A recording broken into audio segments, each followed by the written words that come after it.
Ok, bueno, hoy vamos a hacer una revisión o más bien como una actualización en cuanto a lo que es tratamiento de COVID-19. En términos generales, haciendo, digamos, la comparación entre lo que encontré en el UpToDate versus, digamos, la última revisión que hicimos de la guía de manejo del NIH, no hay grandes diferencias, pero lo que traté, digamos, de hacer en esta ocasión fue como de enfocarnos un poco más en los medicamentos. Eh, Habían, digamos, dos grandes revisiones en el UpToDate, que era paciente ambulatorio, paciente hospitalizado. Hice énfasis más que todo en el paciente hospitalizado porque es lo que estamos viendo nosotros, digamos, en nuestra práctica diaria. Empiezo entonces con, bueno, como siempre, la portada que les muestro del artículo que se hizo revisión, en este caso del UpToDate. Es un artículo que está actualizado hasta el 29 de octubre. Y vamos directo al hueso. Con respecto, digamos, al tratamiento para la influenza, lo que ellos dicen es que las características clínicas del COVID y de la influenza son muy similares, y que en realidad, digamos, la mejor forma de poder establecer una diferencia es a través de el diagnóstico, digamos, microbiológico, haciendo los hisopados y solicitando una prueba para PCR. Y que aún, digamos, en un paciente que tenga COVID-19 confirmado, no se descarta la posibilidad de que pueda cursar con una coinfección por influenza. Así que lo que digamos, recomiendan las guías es que en aquellos países en los cuales el COVID-19, la influenza, perdón, esté circulando de forma estacional, iniciar tratamiento empírico para la influenza, y una vez tengamos la PCR, digamos, negativa para influenza, suspender el tratamiento. Con respecto a la neumonía bacteriana, es parecido también, las características clínicas son muy semejantes. Aún así, ellos no recomiendan utilizar de forma rutinaria tratamiento empírico para la neumonía. Lo recomiendan más que todo cuando existe, digamos, una duda con respecto, digamos, a si la neumonía que estamos observando en el paciente es una neumonía bacteriana o es una neumonía por COVID, o si, por ejemplo, se trata de una sobreinfección bacteriana, un paciente, digamos, que tiene ya COVID-19 confirmado, pero que de repente tiene una mala evolución clínica, empieza a hacer fiebre, tiene nuevas lesiones a nivel imagenológico, y eso nos hace pensar en una sobreinfección bacteriana. Lo que sí sugiere el artículo es tratar de hacer un diagnóstico microbiano, tratar de obtener, digamos, una buena muestra de cultivo que nos sirva para poder llegar a un diagnóstico y no dejar el antibiótico, digamos, por así decirlo, en piloto automático, sino hacer una revisión diaria, para ver si amerita que el paciente requiera seguir recibiendo tratamiento antibiótico o no. Eh, que eso, digamos, estas dos cosas son muy parecidas a lo que estaba efectivamente en las guías. Con respecto al uso de AINES, lo que dice el artículo es que el paracetamol es el antipirético preferido, siempre que sea preferible, pero que si el paciente requiere, digamos, el uso de AINES, es recomendable utilizar la dosis efectiva más baja. Si el paciente ya viene recibiendo AINES por alguna otra indicación clínica antes de que digamos tenga COVID, no suspenderlo, a menos de que hayan otras razones digamos que nos forcen a suspenderlo. Por ejemplo, que el paciente esté con falla renal o que tenga, digamos, riesgo de hemorragia gastrointestinal, etcétera. Tanto la EMA como la OMS y las guías del NIH no están en contra, digamos, del uso de los AINES, pero siempre que estén clínicamente indicados. En cuanto a las nebulizaciones, lo que ellos recomiendan es utilizar el aparatito, muy conocido, digamos, el inhalador de dosis medida, en vez de utilizar el nebulizador clásico. Esto para evitar, digamos, la aerosolización del SARS-CoV-2. El uso de las nebulizaciones, ellos recomiendan que se reserve solamente para broncoespasmo agudo, es decir, un EPOC exacerbado o un asma exacerbado. Y esta es la parte que siempre resulta un poco controversial. y es que en el artículo recomiendan de que sí, las nebulizaciones deben emplearse. Ellos recomiendan de que el paciente esté en una sala de aislamiento especial, digamos, para infecciones transmitidas por el aire. Es decir, que cuente con buenos filtros, que tenga una buena circulación de aire y que los trabajadores obviamente utilicen todos los EPP que son necesarios, que son el barbijo N95, antiparra, total face, guantes, camisolín, etc. El asunto es que no en todas partes está disponible este tipo de salas especiales de aislamiento. Y hay otros expertos que sugieren que una vez el paciente haya recibido la nebulización, no volver a ingresar a la habitación por un espacio de 2 a 3 horas. Eh, es prudente minimizar el uso de BNI, de kinesiología respiratoria, de aspiración oral o de las vías respiratorias, evitar la inducción del esputo y evitar la broncoscopía, a menos de que el paciente, especialmente, perdón, en personas que tienen respiración espontánea, a menos de que el paciente tenga una indicación, digamos, específica que justifique, digamos, que se realice una veda o una fibrobroncoscopía. En cuanto a los medicamentos crónicos, lo que ellos dicen es que si ya el paciente está recibiendo IECA o está recibiendo ARA, no suspenderlos a menos de que tenga otras indicaciones, por ejemplo, falla renal o que esté hipotenso, etc. Pero que en cuanto, digamos, si se acuerdan, digamos, al inicio de la pandemia se hablaba mucho del potencial uso de los IECA o de los ARA como tratamiento para el COVID. No hay actualmente, digamos, ninguna recomendación como tratamiento potencial de estos medicamentos. Con respecto a las estatinas, si el paciente ya lo viene recibiendo por una indicación previa, no recomiendan suspenderlo. Lo que sí recomiendan es hacer un control de hepatograma periódico, más que todo por el tema de la hepatotoxicidad de las estatinas. Y con respecto, digamos, a aquellos pacientes que también, digamos, ya vienen recibiendo inmunomoduladores, como prednisona o agentes biológicos, etcétera, lo que recomiendan es evaluar caso por caso si el paciente requiere o no seguir recibiendo estos agentes, porque aumenta el riesgo de desarrollar una enfermedad grave. Pero no suspenderlo, digamos, de entrada, sino evaluar caso por caso si el paciente lo amerita o no. Ya entrando en tratamiento específico y hablando, digamos, de fármacos específicos, porque, digamos, creo que todas las indicaciones que hablábamos previamente las habíamos hablado más o menos en la guía de NIH, y eran todas parecidas.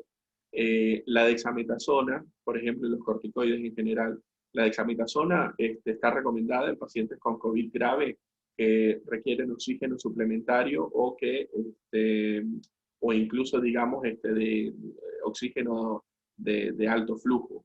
La dosis recomendada es de 6 miligramos al día durante 10 días o hasta el momento del alta, lo que ocurra primero.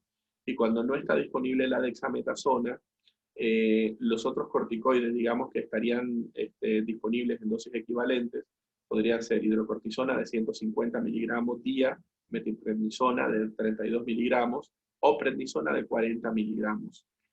En cuanto, digamos, es muy puntual, digamos, de que en el artículo que mencionan de que se utilice en COVID grave y en pacientes que están con alto requerimiento de oxígeno.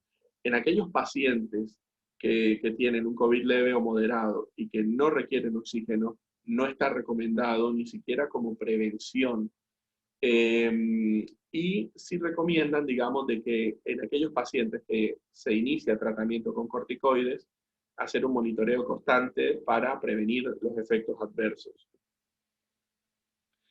Hay muchos estudios que se han hecho que apoyan el uso de los corticoides en el COVID-19. No sé si se acuerdan cuando hablamos acerca de un metaanálisis que involucró una gran cantidad de estudios. Había un estudio grande que se realizó en el Reino Unido, el Recovery, que tenía una gran muestra de pacientes y se utilizó la dexametasona como uno de los agentes que fue evaluado para el tratamiento. En este estudio y en al menos otros 7 ensayos que mencionan en el artículo, se encontró que la dexametasona reduce la mortalidad en pacientes con COVID-19 grave y que requieren oxígeno. Sin embargo, en estos estudios no se encontró un beneficio, al menos estadísticamente significativo, en aquellos pacientes que no requieren oxígeno, que es el motivo por el cual ellos no recomiendan la dexametasona como tratamiento, ni siquiera como tratamiento y ni siquiera, digamos, como prevención. ¿Qué pasa con respecto, digamos, al resto de los corticoides? ¿Por qué solamente, digamos, se habla de la dexametasona? Con respecto al resto de los corticoides, hay varios estudios también que se han hecho, pero en general son muestras más pequeñas, y muchos de estos estudios, digamos, terminaron antes de tiempo, cuando se publicaron los datos, por ejemplo, del recovery. Entonces, por eso, digamos, es que siempre se hace mucho énfasis en la dexametasona, al menos, digamos, en las grandes revisiones bibliográficas que hay disponibles. En cuanto al remdesivir, está recomendado en pacientes hospitalizados con COVID grave, y recomiendan que hay que dar prioridad a aquellos pacientes que requieren oxígeno, pero de bajo flujo, no aquellos, digamos, que están, por ejemplo, con una ventilación más invasiva. El remdesivir mostró actividad in vitro contra el SARS-CoV-2. De hecho, la FDA aprobó su uso en niños hospitalizados de 12 años para arriba y en adultos, sin importar la gravedad de la enfermedad. La dosis sugerida de tratamiento es una dosis de carga, por así decirlo, de 200 miligramos por vía intravenosa en el día 1, y después de eso se continúa con una dosis de 100 miligramos día durante 5 días. Se puede extender hasta 10 días en aquellos pacientes en los cuales no observamos una mejoría clínica importante, o en aquellos pacientes que, por ejemplo, tienen requerimiento de una ventilación más agresiva, tipo que estén con asistencia respiratoria mecánica o que estén con un ECMO. En caso de que el paciente tenga mejoría, se puede suspender para poder darle el alta sanatorial al paciente. No hay problema, digamos, por suspenderlo antes. Lo que sí no está recomendado es su uso, por ejemplo, Edgar, sí. ¿te puedo hacer una pregunta? Hay una cosa que no entiendo. ¿Querés poner la diapositiva anterior? Sí. Que por lo que dice el primer renglón, no estaría indicado en pacientes que requieran o cánula de alto flujo o ventilación mecánica, porque es hasta cánula de bajo flujo. Pero por otro lado te dice que le podés incrementar la dosis a los que entren en el respirador o ECMO. ¿Eso quiere decir que si lo venía recibiendo previamente hay que hacer eso? Porque parecería que la población no es la población más grave la que tiene indicación de recibirlo. Claro, lo que ellos pusiste en el primer... Claro, lo que ellos dicen es, por ejemplo, ellos no lo recomiendan en los pacientes, más que todo es por prevenir, por cuidar, digamos, la disponibilidad del remdesivir, que no es el medicamento que tengamos más disponible a nivel mundial. Más que todo por eso ellos sugieren, digamos, no utilizarlo en aquellos pacientes que ya tienen una ventilación mecánica invasiva, o sea, en un paciente, digamos, que ya está ventilado, no indicarían de primera línea el remdesivir. Pero si, por ejemplo, un paciente tiene requerimiento de oxígeno por cánula o por máscara, y ya nosotros iniciamos remdesivir, si el paciente... Claro, si tiene una mala evolución clínica y requiere ventilación mecánica, no suspender el tratamiento, sino continuarlo, y se puede extender hasta 10 días. Igual, Edgar, tiene que ver con que el remdesivir es un fármaco orientado a la fase viral, con lo cual tendría sentido si uno lo va a indicar lo más precozmente posible. Claro. ¿Sí? Uno supone que el paciente que está con requerimiento de oxígeno o en fase de ventilación mecánica está en fase inflamatoria y llegamos tarde. Claro. Por eso, digamos, es más precoz indicación. Bueno. Adelante, Edgar. Listo. Bueno, no se recomienda entonces en aquellos pacientes que tienen un clearance por debajo de 30, a menos de que el riesgo-beneficio lo justifique. También sugieren realizar un seguimiento con hepatograma, y si, por ejemplo, la GOT está elevada 10 veces el límite superior de lo normal, se puede considerar suspender el remdesivir. Y no recomiendan su uso con hidroxicloroquina o con cloroquina. Con respecto al plasma de convaleciente, proporciona inmunidad pasiva basada en anticuerpos. Lo que ellos dicen es que proporciona un beneficio clínico cuando tiene títulos altos de anticuerpos y se utiliza al comienzo de la enfermedad, es decir, en pacientes no ventilados, pero por la misma causa que acabo de explicar la doctora Celia. Lo que mencionan en el artículo del UpToDate es que en ensayos aleatorizados no se ha demostrado un beneficio claro en la parte clínica, digamos, con el uso del plasma. Pero más que todo porque estos ensayos han tenido muchas limitaciones en la parte, digamos, de la metodología. Por ejemplo, una inscripción insuficiente de pacientes, o porque, por ejemplo, llegamos tarde para la administración del plasma, porque ya el paciente, digamos, tiene una evolución clínica, digamos, más grave, digamos, de la enfermedad, o porque, por ejemplo, no se hizo una evaluación adecuada de los títulos de anticuerpos. Y en cuanto a estudios observacionales, en los cuales, digamos, encontramos una población un poquito más ideal, por ahí pacientes, digamos, con COVID-19 grave, pero que tienen títulos de anticuerpos más altos, que los agarramos en una presentación más temprana, sí se ha encontrado, digamos, que tiene un efecto clínico mayor, pero enfrenta también limitaciones este tipo de estudios. Por ejemplo, un número insuficiente de la muestra y también, digamos, que no todas las poblaciones son uniformes, no todas, digamos, tienen la misma gravedad clínica y eso parece también afectar un poco los resultados, digamos, de los diferentes estudios que se han hecho al respecto. En cuanto a los anticuerpos monoclonales, lo que ellos hacen es bloquear la proteína espiga del SARS-CoV-2 para prevenir la entrada, digamos, de células virales.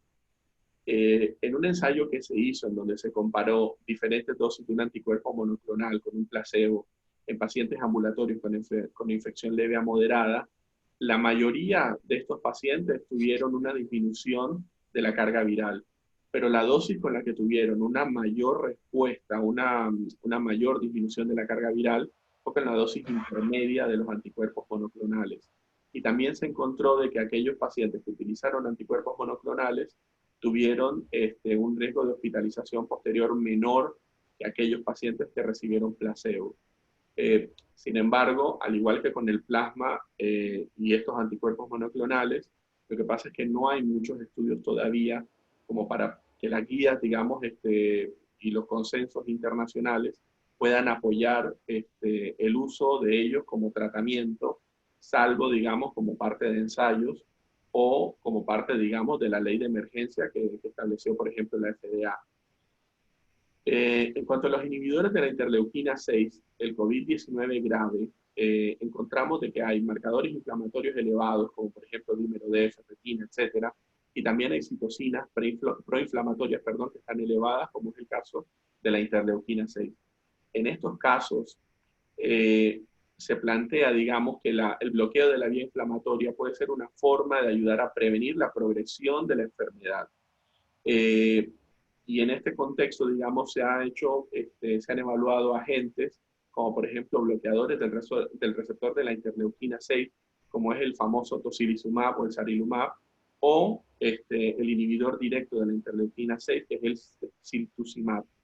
En ensayos aleatorizados que se han realizado no han encontrado un beneficio en cuanto, digamos, en la parte, digamos, de la evolución clínica del paciente o en la mortalidad. Mientras que por ahí en estudios observacionales sí se encontró, digamos, dentro de los diferentes inhibidores de la interleuquina, con el tocilizumab, se encontró, digamos, una mayor asociación para, digamos, prevenir el riesgo de intubación o para disminuir, digamos, la mortalidad. Pero, de vuelta, no hay suficientes estudios que apoyen el uso de estos tipos de inhibidores. Es algo que está todavía, es un proceso que está en marcha, por así decirse. En cuanto a la hidroxicloroquina y la cloroquina, que son dos de los medicamentos por los cuales más nos preguntan a diario, lo que menciona el artículo es muy categórico en decir de que no recomiendan su uso en pacientes hospitalizados, porque la mayoría de estudios que hay no muestran, digamos, un beneficio claro y en cambio sí se elevó mucho, digamos, el potencial de la toxicidad. De hecho, la hidroxicloroquina y la cloroquina hacían parte de estos medicamentos que la FDA había aprobado su uso digamos, por decreto de emergencia para el COVID. Y en junio del 2020 la FDA revocó esta autorización porque dice que los beneficios conocidos y potenciales no superan los riesgos conocidos y potenciales asociados a la hidroxicloroquina y la cloroquina. Que si bien, digamos, tienen efecto in vitro contra el SARS-CoV-2, todos los ensayos, digamos, que hay, ensayos controlados, no hablan de un beneficio clínico importante para los pacientes que tienen COVID. Así que no está, digamos, por ahora recomendado su uso. El favipiravir es un medicamento que yo personalmente no lo conocía, es un inhibidor de la RNA polimerasa, está disponible en algunos pacientes, en algunos países asiáticos, perdón, como tratamiento para la influenza, está disponible también en India para el tratamiento del COVID leve y se está evaluando su uso para tratamiento de COVID en Estados Unidos y en otros países. Se dice que este medicamento ayuda a acelerar el aclaramiento del ARN del SARS-CoV-2, pero todavía, digamos, hay muchos datos limitados como para poder recomendar su uso. Mencionan en el artículo un estudio aleatorizado que se realizó en Rusia en pacientes hospitalizados, pero que o estaban respirando aire ambiente o tenían, digamos, oxígeno de bajo flujo, en los cuales la tasa de eliminación del ARN viral fue mayor con respecto, digamos, a la tensión estándar. La tensión estándar en este estudio, digamos, específico, consistía en hidroxicloroquina o cloroquina, que fue de un 62 frente a un 36%. En otro estudio realizado en China, en pacientes con enfermedad no grave, que tenían una saturación mayor del 93%, el uso del favipiravir se asoció con una tasa más rápida de eliminación del virus, una negativización, digamos, más rápida de la PCR, con un tiempo medio de 4 días frente a 11 días en la población control que recibió tratamiento con lopinavir, ritonavir. También mostró una mejoría radiográfica más frecuente en los pacientes, digamos, que recibieron tratamiento con el favipiravir. Sin embargo, lo que menciona el artículo es que si bien, digamos, hubo todos estos efectos beneficiosos con el favipiravir y aparentemente sería espectacular para utilizar, pasa de que muchos de los pacientes que recibieron el favipiravir también recibieron otro tipo de tratamientos, agentes inmunomoduladores, etcétera, y que esto se puede prestar como factor de confusión. Por eso, digamos, ellos hacen mucho énfasis en que no hay datos suficientes para poder recomendar su uso, pero se está, digamos, evaluando como un posible tratamiento. Los interferones modulan las respuestas inmunitarias y pueden tener efectos antivirales. El interferón beta específicamente lo que hace es que inhibe la replicación in vitro del SARS-CoV-2. Hay algunos ensayos que han sugerido un beneficio clínico, pero de vuelta se presentan, digamos, algunas limitaciones en cuanto, digamos, a la metodología de los estudios y eso disminuye un poco la confianza que hay. Todavía se está trabajando también en este tipo de medicamentos en específicos.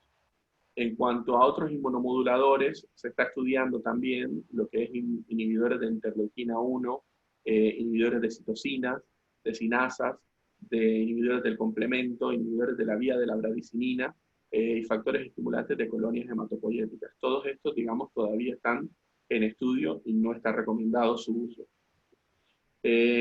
Siguiendo con tratamiento específico, acitromicina, que es otro medicamento también que al comienzo de la pandemia se utilizaba un montón.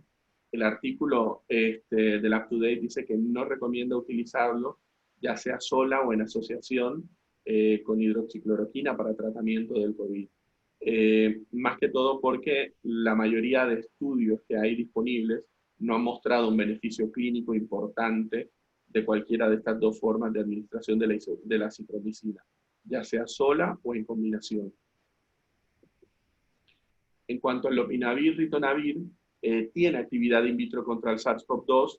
El problema que tiene es que de este medicamento es que se une mucho a las proteínas y debido a esto no alcanza los niveles plasmáticos de CE50, que es la concentración máxima eficaz. No se recomienda su uso en pacientes hospitalizados. Hay varios ensayos que se han realizado que no han demostrado una gran eficacia, o por lo menos estadísticamente significativa, pero por ejemplo en pacientes ambulatorios que no tienen una enfermedad grave, el artículo sí menciona de que se recomienda su uso, pero como parte, digamos, de un ensayo clínico. Ivermectina, ya casi para finalizar, me sorprendió muchísimo lo que encontré de ivermectina, porque la verdad es que creo que la tenía muy poco considerada. Tiene actividad in vitro contra el SARS-CoV-2 y por eso se están realizando varios ensayos, pero la ivermectina también, digamos, no solamente, digamos, tiene actividad contra el SARS-CoV-2. Encontré una lista enorme de virus que también, digamos, contra los cuales la ivermectina también tiene actividad in vitro. Zika, dengue, fiebre amarilla, West Nile, Hendra, Newcastle, encefalitis equina venezolana, chikungunya, Semliki Forest, Simbis, influenza, síndrome respiratorio porcino, VIH tipo 1, SARS-CoV-2, etc. ¿Cuál es el problema si la ivermectina parece ser tan espectacular y parece que es como una panacea que le pega, digamos, a todo lo que existe? El problema que hay es que no se ha podido reproducir su uso en modelos, digamos, de ratones y menos aún, digamos, en humanos, más que todo porque la ventana de seguridad de la ivermectina se encuentra, digamos, en el rango de los 20 a 80 nanogramos por mililitro, mientras que la actividad in vitro contra el SARS-CoV-2 se mide, digamos, en el rango de los microgramos. Y recordemos que un microgramo son 1000 nanogramos. Entonces, para poder, digamos, hacer una equivalencia, sería casi una dosis tóxica lo que habría que administrarle, digamos, al paciente. Pero bueno, se están, digamos, evaluando como un agente potencial, se están haciendo muchos estudios y sigue, digamos, todavía en estudio la ivermectina como una posibilidad. En cuanto a la vitamina D, se encontró de que puede tener varias acciones sobre las células y tejidos que hacen parte, digamos, de la progresión de la enfermedad por COVID. En un estudio que se realizó en 50 pacientes que fueron tratados con calcifediol, que es el 25-hidroxi vitamina D, de 50 pacientes que fueron tratados, solamente uno ingresó a UTI y ninguno de estos 50 pacientes falleció. Pero por otro lado, digamos, el grupo control de 26 pacientes que no recibieron el calcifediol, 13 ingresaron a UTI, de los cuales de estos 13, 2 fallecieron, y todos los demás fueron dados de alta sin ninguna digamos, complicación. ¿Fue un estudio randomizado doble ciego, Edgar? Claro, ese fue una, digamos, de los problemas. El tipo de metodología, y aparte, digamos, de que no fue, digamos, bien, no era muy comparable, digamos. ¿Cómo? Claro, no, porque si vos agarrás, si no hubo randomización, no. Ya pierde un montón de valores, ¿no? Claro. Y si tampoco hubo un placebo para darle al otro, digamos, pierde calidad la evidencia. Bueno, pierde calidad. Eso es lo que mencionaba. Así presentado pareciera excelente, pero exacto, para hacerlo bien deben hacerlo de esa manera. Exacto, es que eso era lo que mencionaban, de que la metodología no fue la adecuada y de que las poblaciones inclusive de los dos, ¿perdón? Sí, sí. Decía Edgardo García Pina que no hay ensayos al momento sobre vitamina D randomizadamente. No hay por eso. Este digamos, fue el estudio que mostraba de base el artículo de Today, digamos, como muestra, pero pasaba eso. Ellos decían de que no había, digamos, la metodología no era la adecuada y que de hecho, digamos, los grupos de pacientes no eran representativos tampoco, había muchas diferencias. Entonces, que eso también podía haber influenciado, digamos, en el resultado. Sin embargo, digamos, lo que ellos dicen es que, bueno, se están todavía realizando más estudios y es, digamos, un agente como para tenerlo en cuenta, algo potencial, pero no hay ningún estudio, digamos, que apoye su uso en la actualidad. También, el ibuprofeno nebulizado, que es otro por el cual preguntan un montón. La fórmula tradicional del ibuprofeno es poco soluble en agua y para poder, digamos, lograr la dosis terapéutica tendría que ser administrada al menos 10 veces más de la dosis requerida habitual. Lo que se hizo fue desarrollar una forma hidrosoluble como para poder, digamos, tener una mayor biodisponibilidad del ibuprofeno en los pulmones. Esta fórmula, digamos, inhalada tiene características bactericida, virucida, mucolítica y obviamente propiedades antiinflamatorias. A nivel in vitro, el ibuprofeno demostró actividad contra los virus envueltos, que dentro de estos estaría incluido la cepa del coronavirus. El asunto es que, digamos, así visto, digamos, en la parte teórica, está todo bárbaro y serviría como para desarrollar estrategias terapéuticas o de prevención en futuro. Pero no hay todavía, digamos, estudios que apoyen, digamos, esta hipótesis. Es algo que también está todavía en desarrollo. Y ya para finalizar, el artículo lo que decía es que otros medicamentos como el sofosbuvir, más el daclatasvir, la famotidina, colchicina o el zinc, se están evaluando, pero no hay todavía, digamos, suficientes estudios que apoyen su uso como tratamiento para el COVID-19. Muchas gracias.